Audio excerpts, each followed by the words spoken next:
Почитувани, добар ден. Започнуваат вестите на Канал 8. В петок ќе се одржи 33-та седница на Советот на општина Кочани, на која има 30 точки на дневниот ред. Главно предлог програми и планови за работа за идната година. Сепак, дел од комисиите не заседаваа, затоа што немаа кворум или не го усвоија дневниот ред.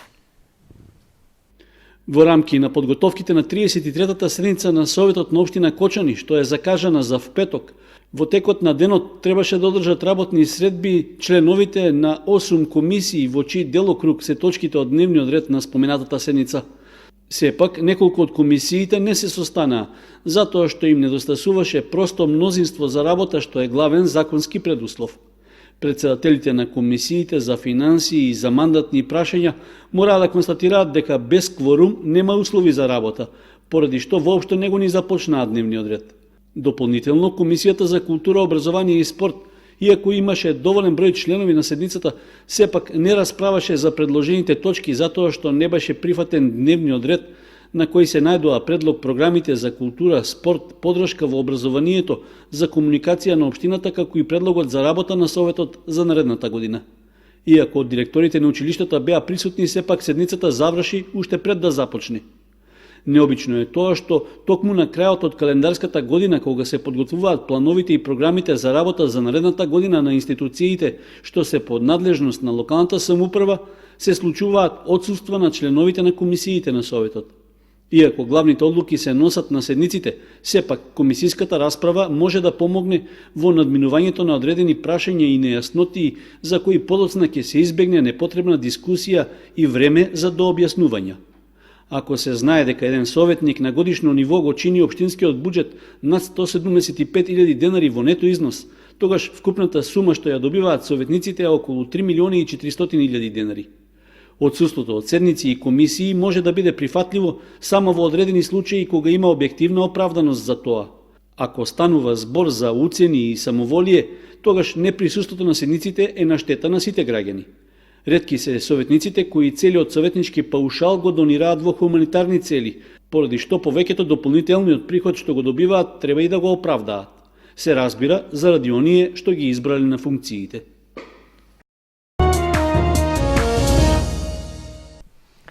Концерт на пензионерите од Кочани, Свети Николе, Кавадарци и Лесковац, Република Србија, се одржа во салата на Центарот за култура Бели Мугри. Со него всушност беше одбележана и годишнината од основањето на Сдруженијето на пензионери Кочани. Сдруженијето на пензионери Кочани со предновогодишен концерт со цел одбележување на 20 декември, денот на основањето на Кочанската пензионерска организација. На концертот, што се одржа во салата на Центарот за култура Бели Мугри, настапија пензионери од Сдруженијата од Кочани, Свети Николе, Кавадарци и од Лесковац, Република Србија. Тие се представија со песни и ора карактеристични за крајот од кој доаѓаат. Пензионерите од нашето здружение се покажаа како добри домаќини. На 20 декември 1972 година е формирано здружението. И за тај ден е прогласен за ден на пензионерите на Сдруженијето на општина Кочани. Така да имаше добар одзив од почетокот. Ова е поред, мислам, од тие 12 или 13. Секој пат имаме по 4-5 здруженја кои ще насапуват. Денеска, по избор, гледавме на тоа да не оптеретиме публиката и со голема поширока програма, па и да не биде и досадно. Избравме по-интересни содржини од здруженијата, така да ке нас е докажано Лесковац, како побратимо здружение од Србија. Веќе и ние одеме на нивниот ден и они доаѓаат овде. Они имаат одлично припремана програма, секој пат наша публика е прима со расширени расе. Општина Кочани на чело со градоначалникот Илиев, како и досега и од сега уште повеќе, ќе ги поддржува луѓето во третата доба од животот во сите области: култура, спорт, здравство, како и во однос на капиталниот проект за изградба на старечкиот дом. Ова наше пензионерско здружение навистина функционира и е за пофалба од секаков вид, бидејќи навистина е едно од подактивните пензионерски друштва во државата. Благодарение на таа активност, секако и соработката со локалната самоуправа е на едно солидно ниво, иако нашите надлежности во делот на на ингеренциите на многу ниско ниво, меѓутоа заработката на вистина и контактите кои што ги имаме се на одлично ниво и се она што треба, ние како локална самоуправа сме спремни да излегнеме во пресред. Во изминатата година не сме направили премногу за нашите сограѓани од третата доба, меѓутоа на вистина она што го имаме како план и како размислуваме, очекуваме во 2020 година да дојде и до реализација, тоа е реализација на оној капитален проект Дом за стари лица, со кој што очекуваме дека на луѓето на кои е неопходна таа поддршка и помош ќе ја добијат и секаква друга помош, она што е во рамките на надлежностите на локалната самоуправа, очекувам дека, како и до сега, нашите сограѓани од третата доба ќе имат и мојата поддршка и поддршката на локалната самоуправа и спремни сме да соработуваме и да разговараме за секаков вид на соработка и за секаков вид на решавање на проблеми со кои се соочуваат тие. По завршувањето на концертот, пензионерите имаа заедничка дружба во ресторан Амор, каде што се дружија и забавуваа до вечерните часови. Отворена изложба на творби од учениците од основните училишта и од школата за цртање и сликање кои учествуваа на едукативната работилница за запознавање со културното богатство на Кочанскиот регион. Работилницата ја реализираше Археолошкиот музеј на Македонија во соработка со две основни училишта од Кочани. Во просториите на библиотеката Искра беше отворена изложба на дела што ги изработија учениците од основните училишта од Кочани, а во рамки на едукативната работилница Културното наследство од Кочани и Кочанско, чиј носител беше Археолошкиот музеј на Македонија. На изложбата се представени ликовни творби, графика и скулптури, што учениците ги креираа како резултат на стручните предавања за откриеното археолошко и друго културно богатство во регионот. Во работилницата земаа учество 30 ученика од две основни училишта од Кочани, од Раде Кратовчи, од Кирил и Методи и од училиштето за цртање и сликање при Домот на култури Бели Мугри во Кочани.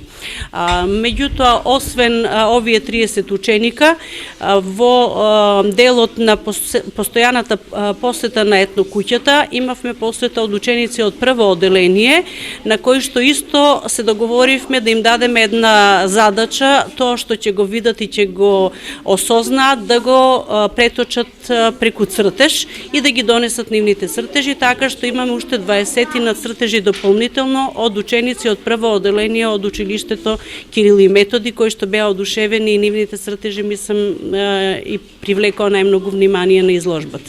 Годинава на работилницата учествуваат 30 ученици кои твореа во просторот на етнокуќата во Кочани. Поддршка за реализација на работилницата даде Министерството за култура, а во рамки на проектот беше изработен и каталог за учесниците.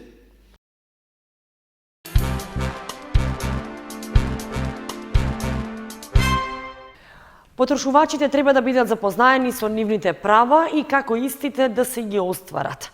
Беше речено на активноста што ја реализираа од Организацијата на потрошувачи Кочани. Тие пред маркетите делеа флаери за запознавање на потрошувачите со нивните права. Потрошувачите да си ги знаат своите права кои им се заштитени и кои што треба да си ги остварат. Активност на Организацијата на потрошувачи Кочани за делење брошури со цел потрошувачите да си ги знаат своите права, како се заштитени истите и до кои институции може да се обратат за да си ги остварат своите права како потрошувач.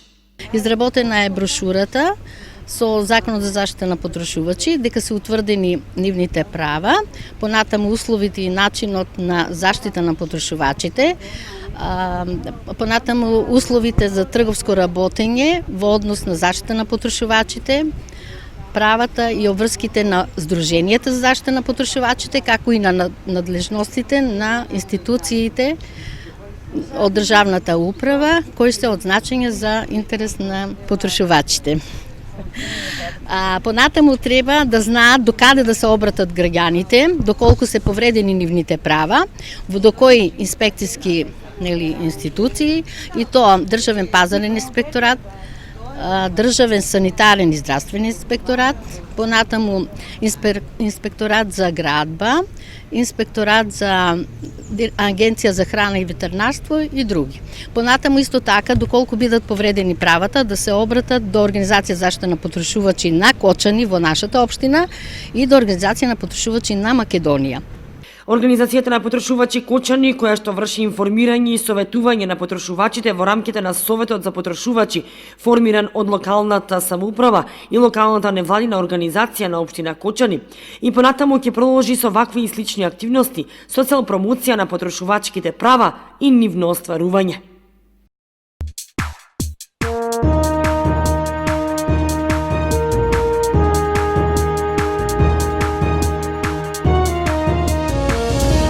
Следуваат информациите од спортот. Ракометната екипа на Младинец од Кочани оствари победа во првенството на Југоисточната ракометна лига.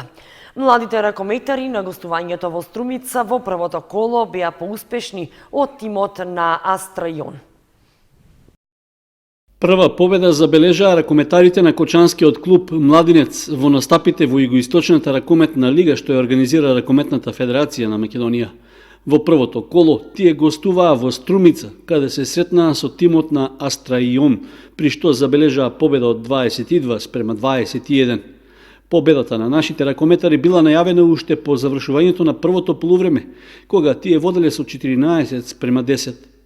Конечниот резултат не е вистински одраз на случувањата на теренот со оглед што гостинската екипа од Кочани била подобра, при што со стрпливи напади и добро организирани одбрани во ниту еден момент не им дозволила на домашните да направат резултатски пресврт. На 5 минути до крајот на средбата Младенец имал водство од 5 гола разлика, пошто тренерот Филипов им дал можност за настап на поголем број од резервните играчи. Таквата промена ја искористиле домаќините и ја намалиле предноста на Кочанскиот тим на само 1 гол. Следниот надпревар Младинец ќе го игра на домашен терен, а за противник ќе има екипата на Радовиш. Уште една информација од спортот, одиграни зонските надпревари во кошарка во женска конкуренција за основни училишта, што се играат во организација на Сојузот за училишен спорт Кочани. Се одигра и меѓузонските надпревари за кошарка машки за средни училишта. Во спортската сала на Основното училиште Свети Кирил и Методи се одиграа зонските надпревари за кошарка женски за основни училишта. На надпреварот помеѓу Основното училиште Свети Кирил и Методи и Основното училиште Никола Карев подобри беа учениците од Основното училиште Свети Кирил и Методи и ја победија екипата на Никола Карев со резултатот 38-6.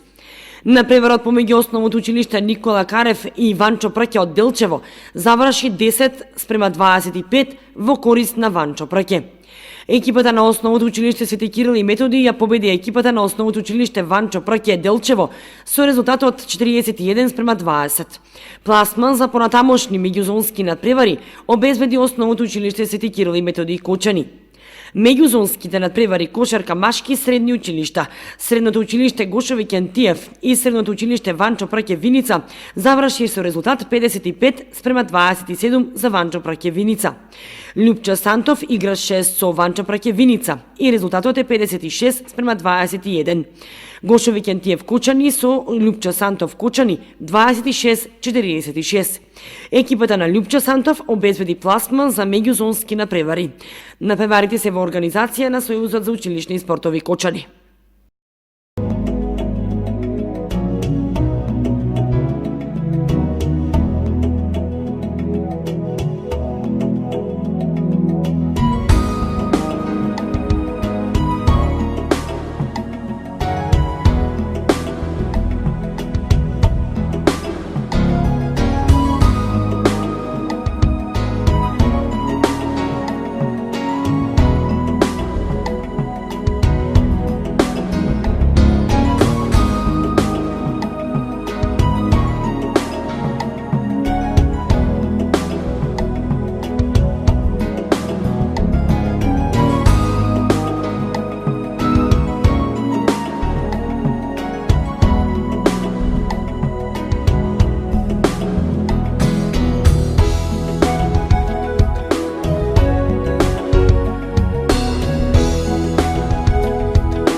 Почитувани, тоа беше се што ви подготвивме за ова издание на вестите на Канал 8. Останете и понатаму со нашата програма.